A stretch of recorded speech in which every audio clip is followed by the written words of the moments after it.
各位观众朋友，大家好，欢迎收看6月初5公视台记台下晡新闻，我是苏眉。咱再回来关心今仔日的新闻重点。中国央视报道，有台湾的资通电军网络攻击广州的科技公司，通缉咱20个官兵，佮公布因的个人资料。去年艺人夫君食酒赛车载朋友弄死计程车司机逃走，这阵伊的朋友嘛去互检方起诉求刑1年。美国总统川普签行政命令，停止发入境签证给阿富汗、缅甸等12国，另外还有7国去互停发商务甲学生签证。另一新闻头起先来看，这中国一直在起诉，造成台海的局势哪来哪紧张。中国央视今日佫报道讲，有台湾的资通电军攻击因广州的科技公司，咱有20个人去互中国公安通缉，佮公布因的名姓、相片甲身份证字号码，开赏金要甲因掠。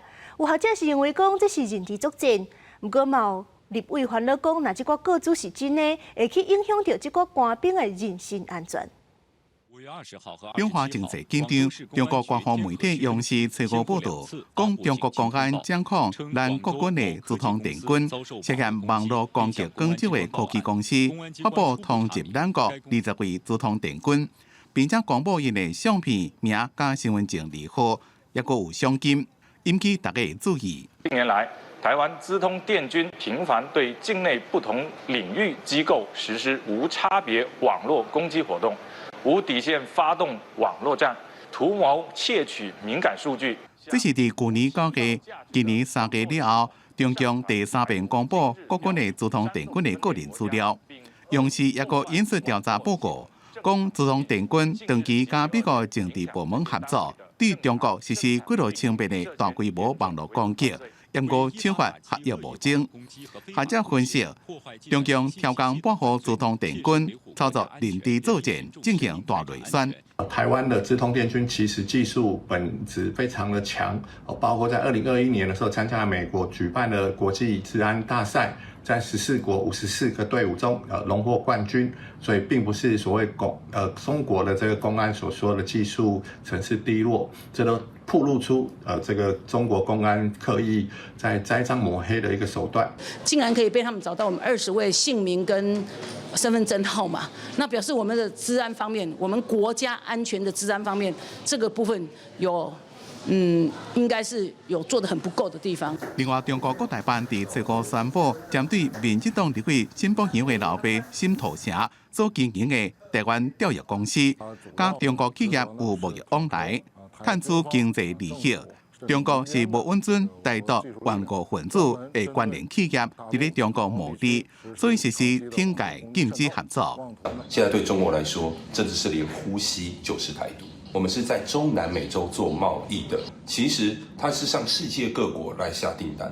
那中国现在如果要对我们来做这样贸易商来做这样的处罚的话，那其实是牺牲他自己人民生产的利益。对中共封杀因老爸公司新北乡会集，伊讲因为伊推动国安相关法案，限制统战渗透就被制裁。中国是出自意识形态自然救助。但是中国的制裁受害的颠倒是因家己的产业加劳工。公视新闻采访报道。人质作战的手段，也有变啊中国政治宣传，都会有台湾的艺人转发分享。另外，伫咧5月底，是有台湾的媒体甲文化人士走去参加中国的海峡两岸中华文化峰会，这嘛引起批评。文化部今仔日是强调讲，会甲陆委会同齐开会调查，若准讲有违法，一定会开罚。包括欧阳娜娜这个台湾艺人，长期伫咧中国发展，因为几多遍配合中共对台统战，伫中共重大政治节日转发官方媒体的宣传图卡，和各界质疑。再加上有台湾的媒体甲文化界人士参加中共的海峡两岸中华文化峰会，发现拢讲家己是来自中国台湾，引起各界批评。文化部伫咧初5踮立法院备询时阵，李伟先问讲。这届金曲奖是毋是有中国艺人会来台湾参加？别人讲问讲，是不是对行为引起争议的台湾艺人进行处罚？文化部会不会打算修法，对于他们艺人的言论做出罚则？目前对于两岸人民的只有两岸人民条例可以处理这件事情，所以文化部不会打算针对你们的艺人来做这个部分。就讲是不是对这款行为有争议的艺人对讨因的补助，或者是未来袂用申请补助呢？是不是追讨曾经补助过的计划经费，或是规定之后有相关文化部这边的补助案，他们不能申请？追讨前面曾经补助过，或者是限制他未来的补助资格这件事情，我们会一并的加以讨论跟研议。因为文化部最高的报告锁定台湾世界遗产占6点的推动进行，李伟就讲，台湾不是联合国教科文组织的会员，也并不是世界遗产公约的缔约国家。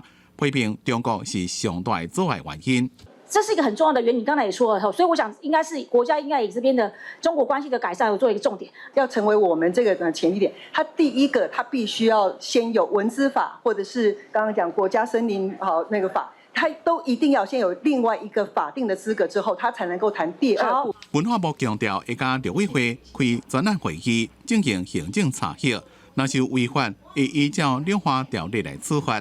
也强调，中共假借着文化名义，其实是在进行统战的部署。希望相关媒体甲文化人爱共同珍惜守护自由民主台湾。公司新闻采访报道。最近是连续逼军乐站坐监察院的公务车去办私人代志的争议。即阵法务部廉政署是要求全国的政风机构，都要去查公务车宿舍即寡公务资源使用的情形，加强管控。监察院小连续逼出公务车公器使用的争议，引起各界的议论。监察院前秘书长李俊义请辞核准，监委苏丽琼、王英忠、林旭荣三个监委去向移送纪律委员会。不过，国民党立委徐卡新阁表讲，有亚康者讲监委叶宜珍、陈秋金嘛有滥用公务车的情形，呼吁监察院都要全面调查，监视事实。您拨的电话无人接听，请稍后再拨。打电话予这两个去向点名的监委，虽然无联络到当事者，不过根据平面媒体报道，陈秋金反击，伊讲袂当无证据就黑白喊，应该甲代志自头至尾讲互清楚。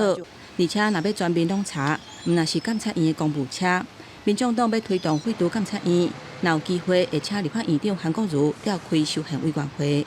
台湾民众党已经要提出这个修宪废掉监察院，目前提案已经有多位立委在联署当中，我们也会敦请立法院院长韩国瑜召开修宪委员会。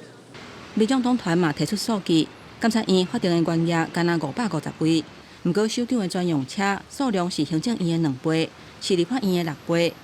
监察院伫105年甲106年买17台新车，109年甲111年各买2台。去年变308万，要甲旧车换掉。不过，廉政署会出手清点全国政风机构公务车，还有宿舍使用的情形。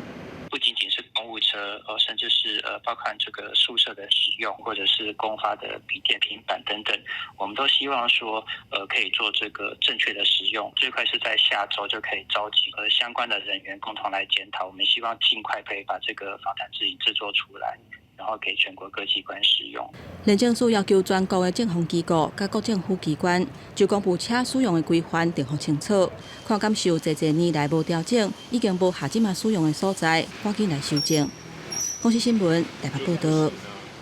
咱的邦交国瓜地马拉总统阿里瓦洛来台湾国事访问，本地今日早起，赖总统是要伫咧总统府头前用军礼甲伊欢迎，不过因为落雨，就只好先改伫咧室内进行。其实，伫咧2天前，这马绍尔总统来的时阵，就因为落雨，2位元首则是南甲规身躯淡糊糊，引起批评。军方人员甲原本铺伫咧总统府头前空场的红地毯收起来，因为雨落未停，本来要用隆重军礼欢迎友邦瓜地马拉总统阿里瓦洛临时改到厝内举行。因为2天前，总统赖清德加马绍尔总统南坡行红地毯，2位元首规身躯南加淡糊糊的画面引起批评。这是外国总统阿里瓦洛去年1月就任以来第一遍带团来台湾进行国事访问，团员包括第一夫人贝纳多、外交部长、经济部长等人。阿里华洛讲，希望这座会让为台湾甲瓜地马拉92年的邦期开启新的篇章，进一步强化伫咧经贸等方面领域的合作。En donde profundizamos y ampliamos nuestros vínculos para llevarlos a un nuevo nivel, ampliando la relación económica, desarrollando la alianza comercial y estableciendo un proceso de inversión de beneficio para ambos países. 未来，台湾和瓜地马拉将会在互惠互助的基础上，持续推动符合国际趋势的计划。我们更会继续强化青年交流合作与奖学金计划，积极培育高科技及资通讯的产业人才，促进两国的繁荣发展。罗总统讲，台瓜两国虽然离正远，不过两个国家的人民的理念甲期待是紧密相连，希望会让深化交流。因为阿里瓦洛访问台湾的5天期间，台瓜将会签署推动半导体产业发展合作意向书，建立政治咨询机制了解备网络，也个促进供应链双边投资意向书，用实际行动来深化台瓜的合作伙伴关系。公司新闻采访报道。罢免第2阶段的人数是一直逼出争议。国民党的南投县立委又号着质疑讲，该罢免的人数当中是有56件是用这过身的人的资料填的，所以讲今仔日就去北检提告。不过这罢免团体是强调讲，因会勘得检验，会全力配合调查。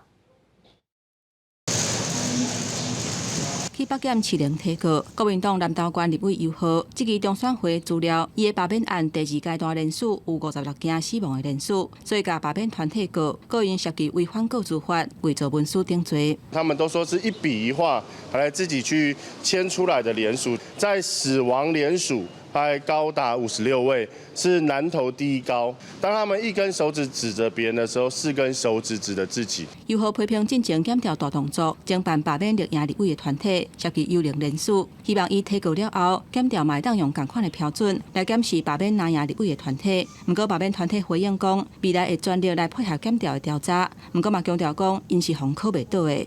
如果真的有伪造情事，或者是说有联署前死亡这样的事，那我们罢团是全力的去配合调查，就是我们的联署书真的都是在联署站，就是一张一张签来的，那我们也愿意去承担一切的责任。现在尤浩质疑罢免团体违规互提议人，嘛进行第2阶段的人数，而且有1536份。罢免团体回应讲，无法度将压输当时有倒一寡第1阶段的提议人可能会过关，或者是去用删除，尊重民意，所以互每一个想要联署的人拢会当联署。因认为讲，若真正有重复的情形，选务机关就会甲因删除，袂甲算在内，这是真合理，有可能会发生的情形。公司新闻台北报道。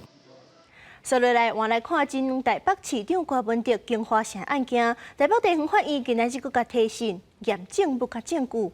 这当中是有一块编号 A137的行动硬碟，这当中是有记录到威京集团的主席沈庆京，是检方迄边认为讲这郭文哲有受诬洗上界有力的证据。轻松前第5拿白青团，台北地方法院审理经花城用这案，初5搁再提审被告前台北市长郭文哲、沈庆京甲应晓薇等人，民众党的支持者无顾得落雨，伫院外声援。不过早起9点外，威京集团主席沈庆京到无偌久，就传出身体无拄好。律师表示，伊身躯所装的道具内底拢交火，到尾啊伫法警介护下，先转去北所，再由所方送去病院急诊。北院加开准备听诉庭，首先会勘验郭文哲申请的2021年9月初9都委会783次会议，再来勘验应晓薇申请的便当会影像，最后是勘验检方申请的 A137行动硬碟。根据起诉书记载的2022年11月初1，小沈1500沈庆京，就是郭文哲和检方认定伫经花城案涉嫌受诬洗的证据之一。检察官起诉所记载的这个1500万这个数字的内容，到底是检方的认知比较正确，还是其实由辩护人跟被告所认知的这个1500根本就跟本案没有任何关联？法院他们如果能够做出判断，认为这个证据资料跟本案其实没有任何的关联的话，那在未来审理的时候，这个证据基本上也不会再出现在待证事实可以证明的范围里面。郭文铁进前捌伫基亚亭否认有这个 A137行动疑点，若是检方甲伊几落街征集的不实相片，因为甲犹太证实的事件无关系，所以无需要勘验。重点要放伫证明疑点是毋是郭文铁使用的。公视新闻采访报道。卫福部修正规范，规定这卖食的店头家，若是造钱了后，袂当直接去摸食食。不过，即阵有业者反映讲，因是无在调国加请一个人负责收钱，惊一个无细腻就会去互处罚。卫福部即阵是回应讲，这政策打开始会先用辅导的，互大家会当适应。若是在新冠疫情的方面，卫福部早起是去立法院报告，讲这药啊疫苗拢有够。若是快筛是6月中就当生产到需求量的2倍。疾管署统计顶礼拜新冠门诊就诊的人数是62755人次，初步估计疫情流行的期间将会继续到8月初。卫生部早起到立法院进行营警整备报告，疫苗部分有300万剂，药买收45万人次，拢正充足。若快筛的部分，工厂正伫咧赶工，也正伫咧全力铺货。很多人要是到这些第一线去买不到。这个才是问题啊！大概在6月中，我们就会达到所需求量的2倍。在9月之前，目标是多少？会不会超过50？高危险群嘛，我们希望能够超过20%以上。另外，针对卫福部市务署新修正的食品良好卫生规范准则实施，从业人员调理食品的手不应同时或者是连续接触到现金。若是违规而且到期无改正的，将会被处6万到2亿。引起真侪规模较小业者担心，因若无能力请更较侪人，恐怕会被罚。卫生部是回应讲，会先辅导业者，不会影响现况多少，只是稍微注意一下，就可以。这个会有专案稽查吗？还在研议中，但是一定是以辅导，以辅导优先。新规定也明定，外送平台送餐的过程应该符合包装环境等卫生的要求。对此，外送业者 Uber Eats 声明讲，所制定的规定。因伫咧卫生教育课程内面拢有做到。副编大是讲，外送会员因上线进行的训练，拢有针对食安的训练甲考试。对有新的法规，目前相关部门正伫咧了解。公视新闻采访报道。去年艺人区军伫咧家人食酒赛车载朋友，弄死客停车司机，佫逃走。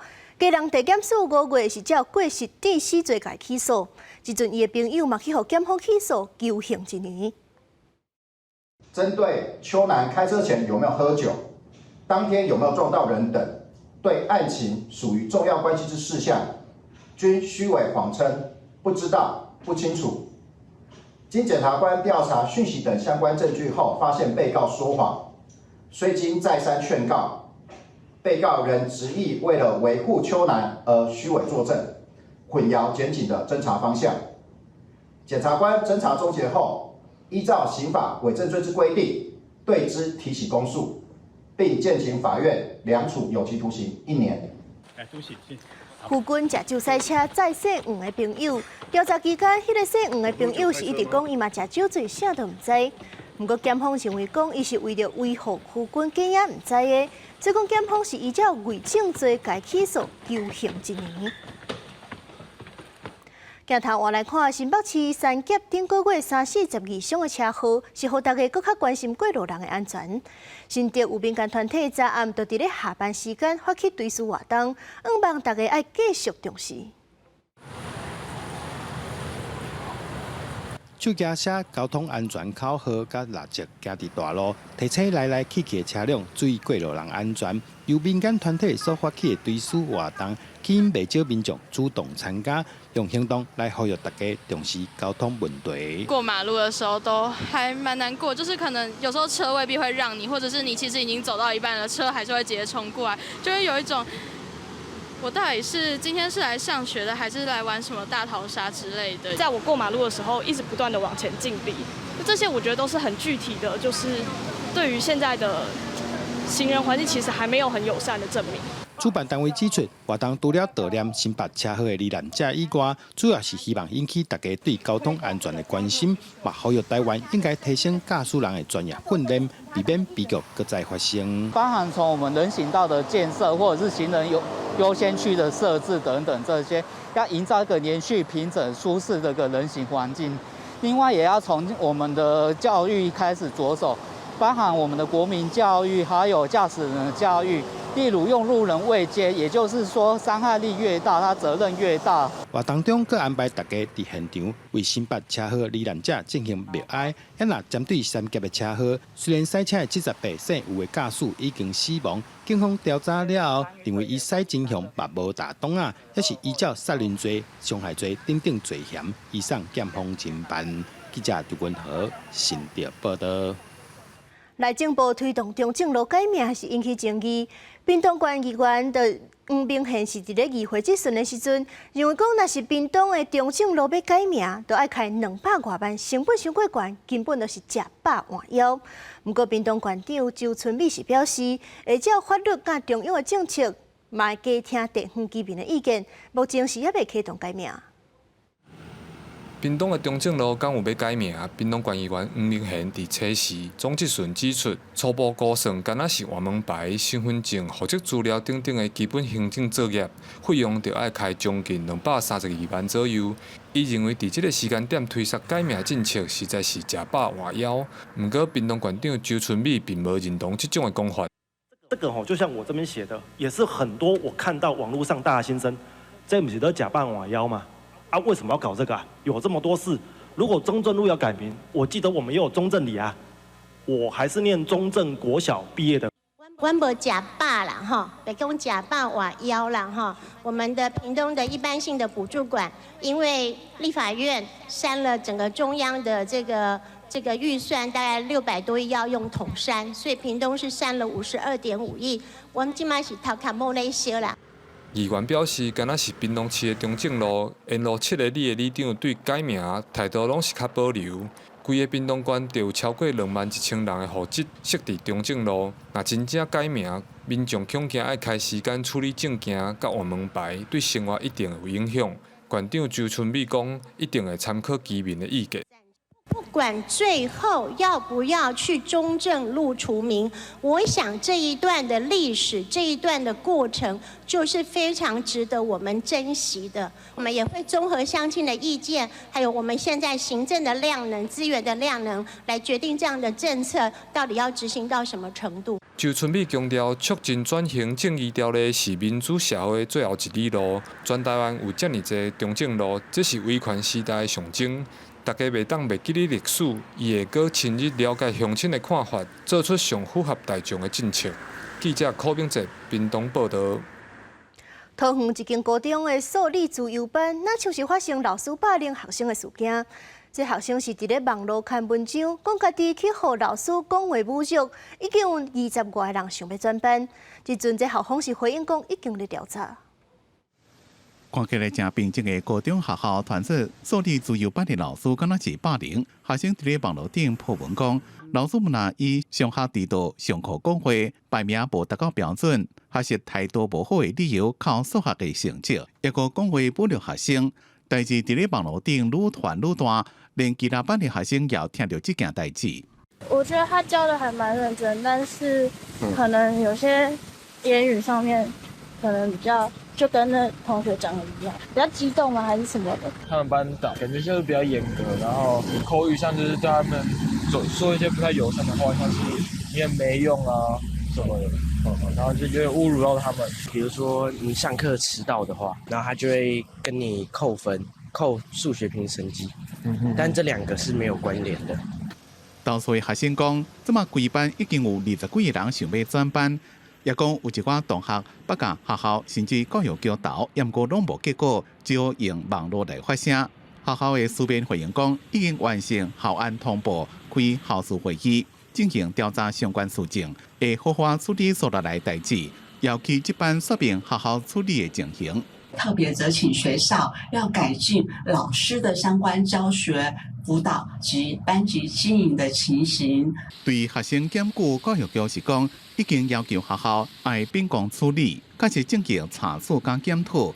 未来也会继续督导追踪学校甲学生说明沟通的情形，也有案件调查的进度。公司新闻采访报道。带大家来看国际消息。美国总统 Trump 初时签行政命令，停止发入境签证予阿富汗、缅甸等12个国家。也若是普隆蒂、古巴等7国是暂停发商务甲学生签证。美国总统 Trump 伫咧行政命令当中强调讲，阿富汗等19个国家伫咧全世界牵涉真侪恐怖活动，其中阿富汗即阵是塔利班掌权，因是无法度监控对因遐出境的人敢有安全问题。也若是缅甸、查德即寡国家入境美国了后，过去违法居留的情形是真严重，所以讲即寡国家停止发所有类型的签证。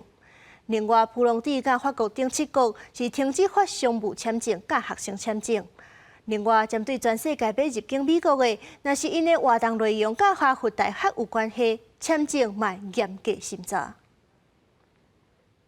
我来看联合国安理会将表决草案，要求以色列甲哈马斯都要随无条件永远停火。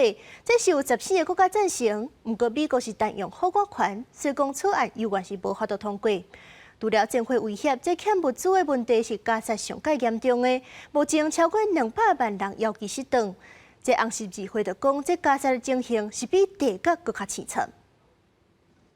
联合国安理会成员国家投票表决一项，要求以色列甲哈马斯随立刻、无条件而且永久停火决议草案。结果虽然其他的14个成员国家拢投赞成票，不过美国对这件案件行使反国权，和这项草案无法度通过。美国驻联合国大使讲，华府无法度支持，无谴责哈马斯，也无要求哈马斯解除武装，并且提出加沙的决议，并且讲这项草案会破坏美国领导下的停火斡旋努力。It is unconscionable that the UN still has not labeled and sanctioned Hamas as a terrorist organization. This resolution would undermine diplomatic efforts to reach a ceasefire that reflects the realities on the ground and emboldens Hamas. 这份由阿尔及利亚提出的草案，除了要求停火以外，也呼吁提供无受阻碍的人道援助。以色列驻联合国大使对赞成草案的国家讲，因选择高息甲屈服是走向更加侪恐怖主义的路。英国驻联合国大使批评以色列扩大军事行动，并且严重限制援助的行动。巴勒斯坦也谴责美国的反国行为。One would have hoped that these minimal demands that are dictated by humanity, by legality, by morality, would have received unanimous support. But unfortunately, they were faced with a veto. 虽然以色列顶个月已经解除对加沙11礼拜封锁，不过援助要进入加沙依然是真有限。目前已经有200万居民面临着饥荒的威胁。红十字国际委员会主席艾格尔伫咧接受英国国家广播公司 BBC 访问时阵讲，加沙的情形比邻近的地角也更加害。الأطفال إيش بدهم ياكلوا؟ كيف بدهم ياكلوا؟ كيف بدهم يعيشوا الصغار من دون أكل؟ بنتنا من سوق التغذية من وين نجيب أكل للناس؟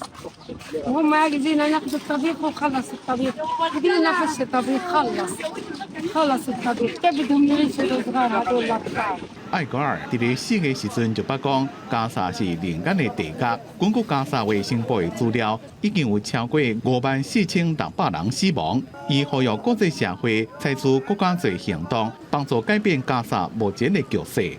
公司新闻张伟林编写。花莲秀林乡富社村伫咧阿年矿场山骹，总说是乡有真侪石仔落落来，去牵着部落的厝，造成人的天棚破空。这基本是怀疑讲，这是矿场崩山造成的。透过社区的监视器画面，会当看到测试早起11点40分，乡有石头落来，全办公室人员走出来看，居民嘛着生惊，大家拢怀疑是村庄后壁山顶阿年矿场当伫崩山。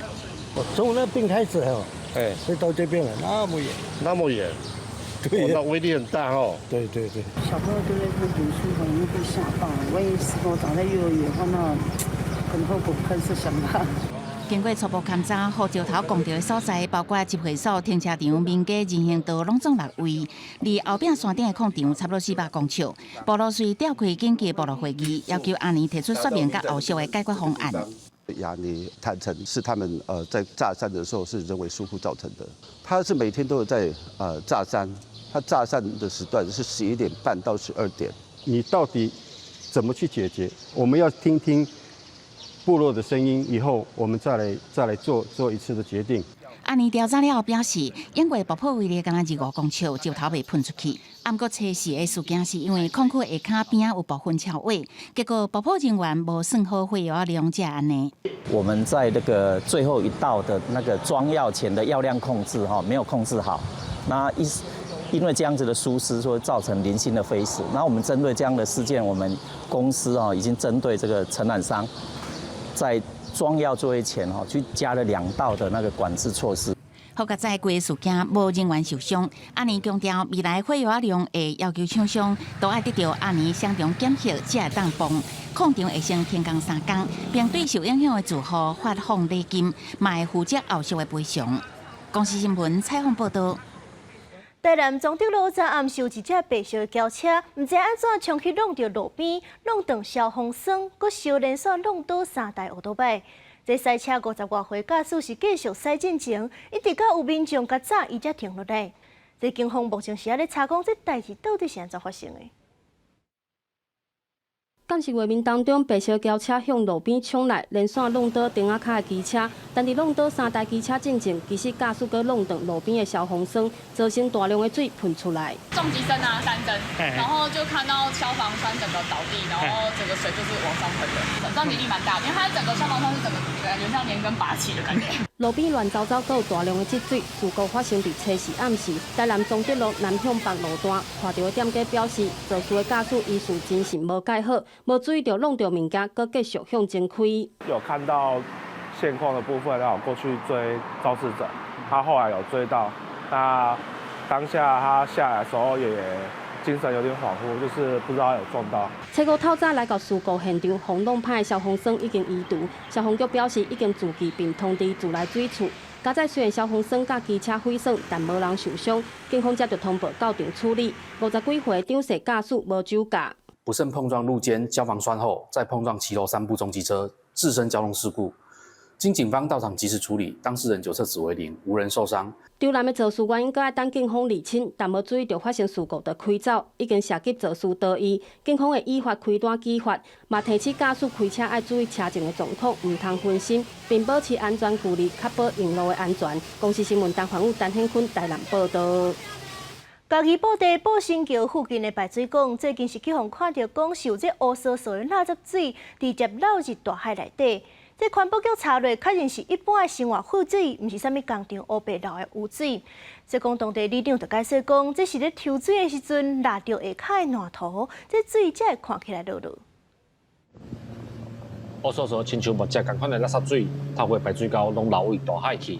嘉义县布袋定近海里的抽水站，后面就看到咧排放垃圾水。嘉义县政府水利处表示，抽水站连接当地暗沟排出来的水是生活垃圾水甲烂土，所以才有这种状况。那因为那边没有污水系统，没有污水处理系统，所以在抽的时候，在抽站启动的时候，大概前20秒内20秒左右的时间会是比较浑浊的，会抽到底。那后面检测就会比较淡一点的，它属于生活污水的部分。当地里长就表示，抽水站是遮第4上低的所在，这站海场海水倒激。抽水站的抽水机开始抽水时，嘛抽到暗沟内底烂土，所以才有这种状况。加抽啦，加抽就好啦。你来抽水就会乌咯啦。嘉义县政府水利处表示，沿海地区地层下陷的所在，拢爱透过抽水站来排暗沟内底的水，会阁想办法争取污染水处理系统的建设，会先来处理抽水站甲暗沟底烂土的问题。记者林慧婷，嘉义报道。台湾的南部热人是热搁湿，是这蛇上介意的环境。高雄市这5个月就已经接到9000件蛇走入厝内通报。这民众通报了后，若要等人来处理，拢要等几点钟的。说讲话里长就只好家己去抓。有里长就建议讲，若是农业局委外的人力无够，会当比照抓青杜定有奖金，无的确会当提升效率。不厉害。你也无好哦，你也无好哦。看到厝内底走蛇之外，民众惊甲一直哀，通报农业局搁爱耽误几点钟的时间，只好先拜托里长斗3工。里长无法度，嘛是硬硬咧遐讲清理，家己来抓蛇。红山保安里长讲，一个月大概拢过2-3件，虽望家己嘛会惊，不过伊知影里面搁较惊。安尼惊，你若伊要走的要安怎？你有毒的走，你可毋知当时要出来，啊，你夹着，足危险的啊！啊，到底有毒无毒，因毋知影看无啊。就拜托你去斗掠咧啊！就拜托我你夹啊起来就行。根据农业局统计，到5月底为止，高雄市通报抓走入去人家厝的案件，拢总有920件，其中一大树的86件上济。日初5早起8点到10点，1999的通报都有7件，大部分拢是外山区。东部处表示，天气愈热，抓就愈接快。尤其这段时间是因的生炭期出现的几率愈悬。照规定，民众通报了后，委外团队15分钟内爱联络对方，1点钟内爱到场处理，若无就会扣钱。农业局委外捉蛇厂商需在接获通报15分钟内联系通报人，1小时内抵达现场来处理。农业局将视民众通报的地点，持续滚动检讨合理的处理时间。第1999顶悬有几件测试通报的案件，甲单已经超过12点钟啊，进度也是等待处理。不怪民众会积极效率上摆。对此农业局表示，这部分因也正在了解到底是系统问题，也是厂商做不好。里长建议，委外团队若是人力不足，会当比较青岛顶，掠抓有奖金通摕，无的确会当提升效率，减少民怨。记者柯家祖、柯昭阳、高雄仓报道。6月是台南新市白莲雾要采收的季节，不过最近落黄霜雨是造成未少8-9分的果子落落来，农民可能是损失超过3成。因为黄霜雨后面，全台湾这几天拢落雨天，有寡所在是汹汹上大雨，这嘛影响到台南新市真有名的白莲雾产业。透早交易行内有8档历史的老庄白莲雾，900斤的果粒落甲规涂骹，本正8-9分熟，6月准备采收。无因落大雨，地势果行严重落果，农民无奈讲损失超过3成以上。这落去啊，这像这拢超过100斤去呢。这我看若要讲。伊落的啦，吼，我看拢差不多伫迄个4成左右啊。伊落了，啊，剩的伊当是大起来啊，啊无这尔济，伊调这尔济起来嘛是。品质嘛是无好啊。农民表示，无论是新庄也是老庄，拢有落果灾情，尤其是白莲雾上惊拄着连续落大雨，讲安尼先会造成果树吸水过量，地头就会裂开，才会互果粒开始落。目前整体损失也搁爱进一步统计。大汉就开出来，伊就搁落啊。伊会搁落，因为伊个粒无上惊落雨炎热开落安尼，伊迄个水分甘伤济，也是安那伊自然就怎会落去啊。白莲雾是台湾早期品质，香搁甜，风味搁真特殊。农民讲是因为庄骹厝边头尾拢通看到人咧种，毋过即阵土地开发，地势高处减少，就算新市区公所咧产业再生，即卖莲雾丛也无超过50丛，一台斤大概爱300起跳，因为数量少，相对计销悬，按算今年量会搁减少。记者苏台南采访报道。中华高中天文社学生2012年是发现一粒小行星，最近得到国际天文联合会审核通过，学校是正式把这粒小行星号做中中，也就是中华高中属地的台语名。学校是表示，这台语是真有辨识度的本土语言。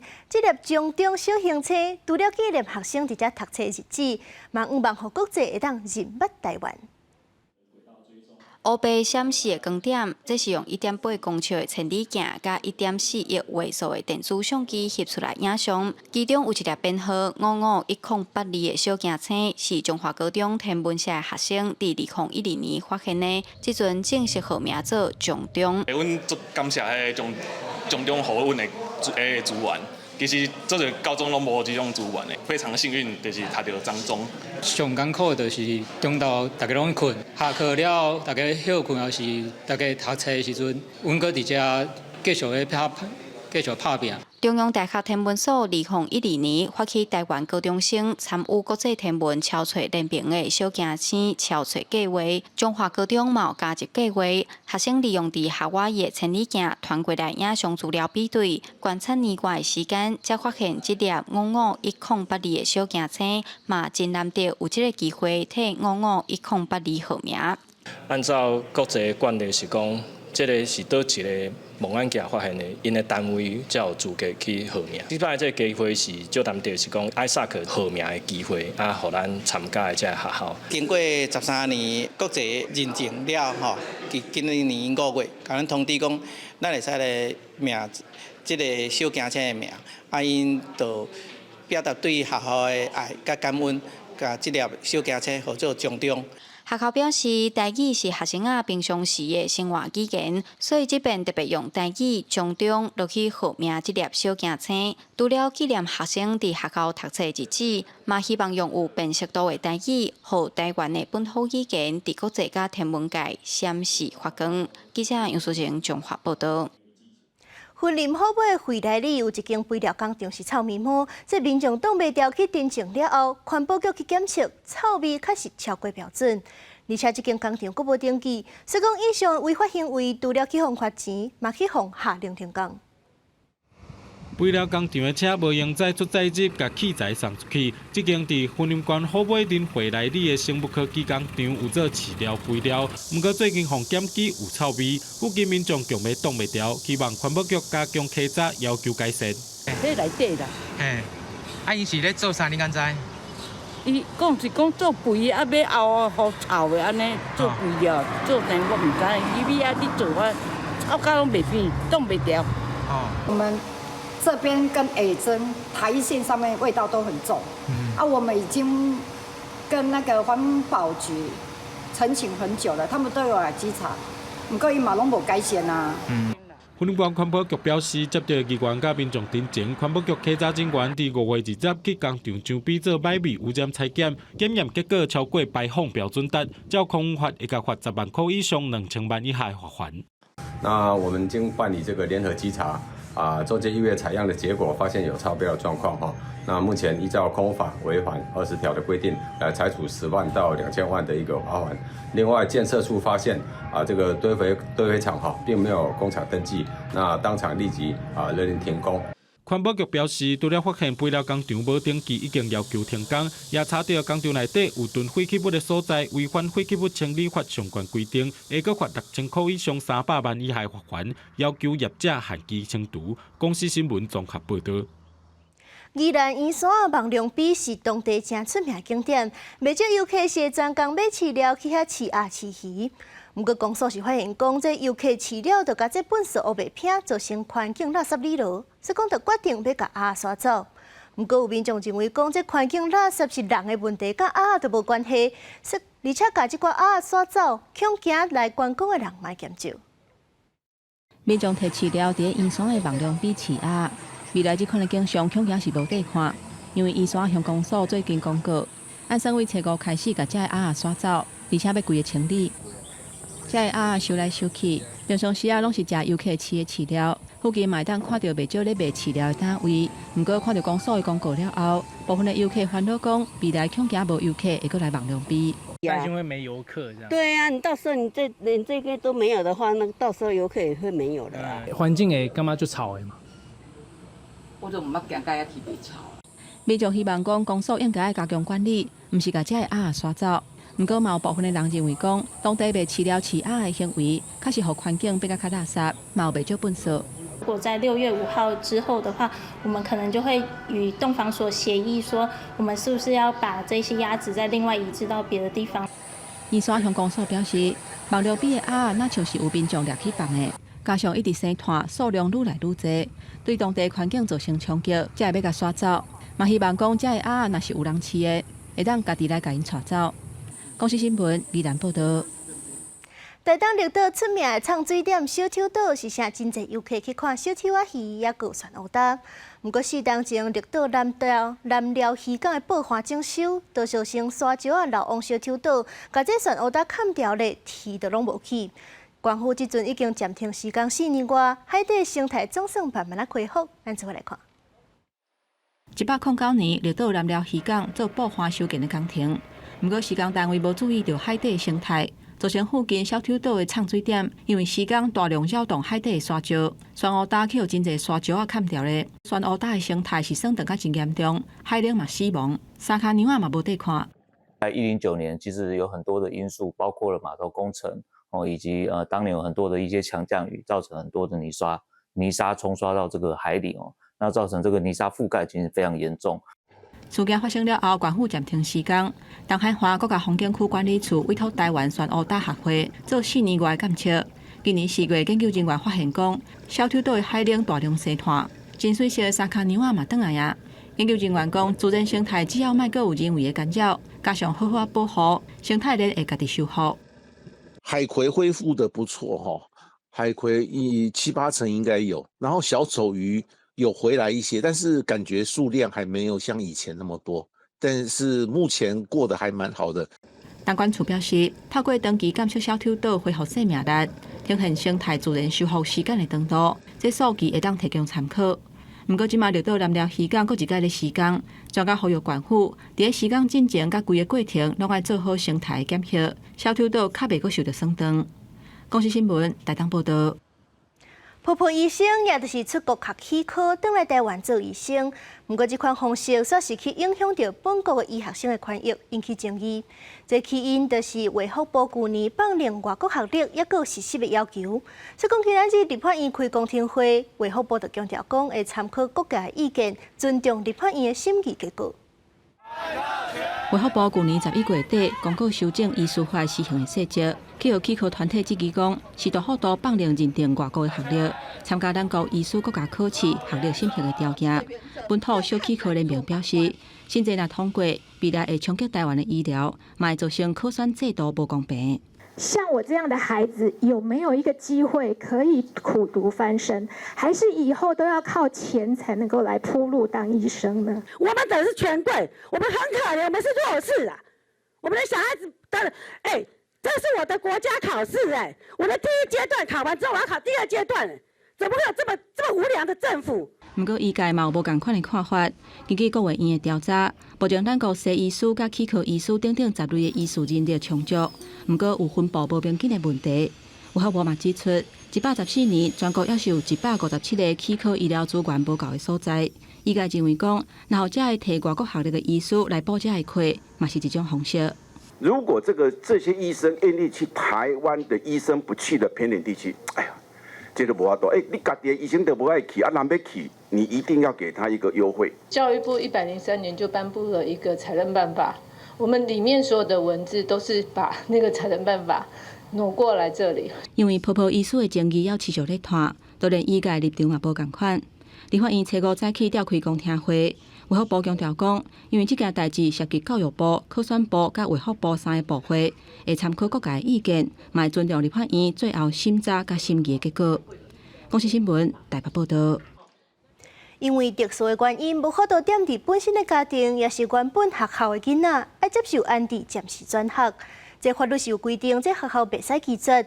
不过有安置机构是指出，有的学校会用资源不足、人力有限做借口来拒绝。所以讲，有民间团体甲安置机构和校方的代表，就做伙开记者会，希望政府会当全面检讨规划。囡仔有可能因为家庭无能力照顾，也是有司法案件在身等等，国家就会需要把囡仔送去安置机构，然后转去到安置机构附近的学校。不过有安置机构表示，有的学校会拒绝收这的囡仔，但是民间团体和安置机构各有学校老师共同召开记者会，呼吁政府要全面检讨各县市学校辅导资源的分配来规划配套。明文规定不能拒绝安置儿少，但实际上来说，学校仍会以就特教资源不足啊、人力有限等等的理由，让我们知道，我学校没有办法收安置的儿少这样。这些孩子往往有明显的情绪困扰或学习落差，但一转学来，评估还没完成，资源也还没到位，我们就只能先撑着。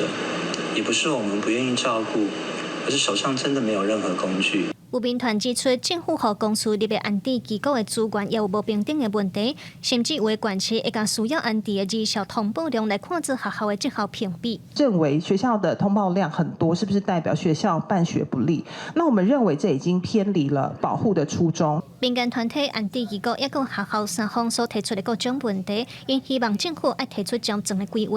卫福部和教育部嘛回应讲，会过来研议讨论公立机构的一些补助的措施，那同步部也有跟教育部的长官讨论过，是不是把私立机构纳入，所以我们也很支持今天委员的建议，就是说可以逐步把资源能够到位。后续的一个机制，我们来做一个更完整的一个处理哈，来维护我们这相关这个安置儿少的一个学生的一个权益哈。面对绩效安定的辅导主管，也有校方的教育现场压力，卫福部和教育部表示，会伫咧1个月内去做主管的盘点和开会，来提出会当解决问题的政策，保障学生的受教权。记者卢尚如、郑俊佑台北报道。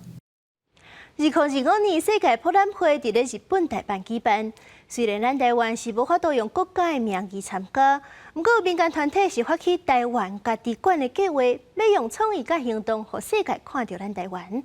不过因为这资金是真有限，暂时是敢若会当伫咧日本的热河内海起一间台湾馆。另外，伊嘛有做一粒台湾代表台湾的月球，要甲日本行透透，为台湾来发声。2025年，日本大阪举办世界博览会，台湾也有参加。不过，因为台湾毋是国际展览局的会员，加上中国长期的施压，台湾敢若会当以企业的名义去参加。有一另爱台湾的团体组成台湾家己馆，用募款的方式家己起一个台湾馆。政府有投资20亿，伫迄个大阪世博迄个场地内底有一个馆，不过迄个馆袂当合作咱的名，所以咱讲咱来补充政府有困难的所在。民团伫台湾成功募到200万，伫咧日本热河内海成功起一个台湾家己馆。台湾馆的设计师也分享，起这个台湾馆的插头是日本的山马和台湾的山马组成的。起的过程要真济日本的民众和台湾的民众来斗3天，互因真感动。我们在过程中呢，没有机器，有的是大家呢一起动手来做。我们的这个主结构的木材呢是日本的杉木，那用日本的杉木来配台湾的杉木。因为经费有限，团队无法度伫日本的每一个所在拢设一个台湾家己馆。团队受到一个创意，因设计一个月球，月球顶面画一个台湾，因炸这个月球四过行透透，甚至伫咧世界博览会现场甲月球拍开。团队讲会用月球来做展示，是想要向世界表达台湾人若无法度伫咧地球出声，就飞出去月球讲互世界听。这个行动也引起关注，伫咧日本、美洲拢有民众响应这个活动。记者陈选林秀凯台北报道。即马在地流方面也伫咧巴士海峡，新竹以南、东部、东南部的山区，可能也有低降雨，也是雷公雨，都要注意。这下半部的天气变化，咱来看各县市的详细资料。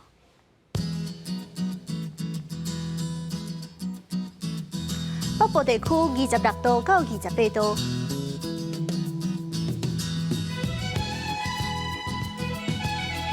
中部地区27度到30度。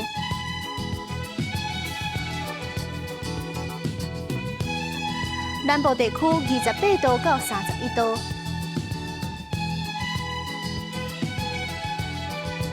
东部地区25度到28度，外岛地区24度到27度。这回来关心未来3天的天气。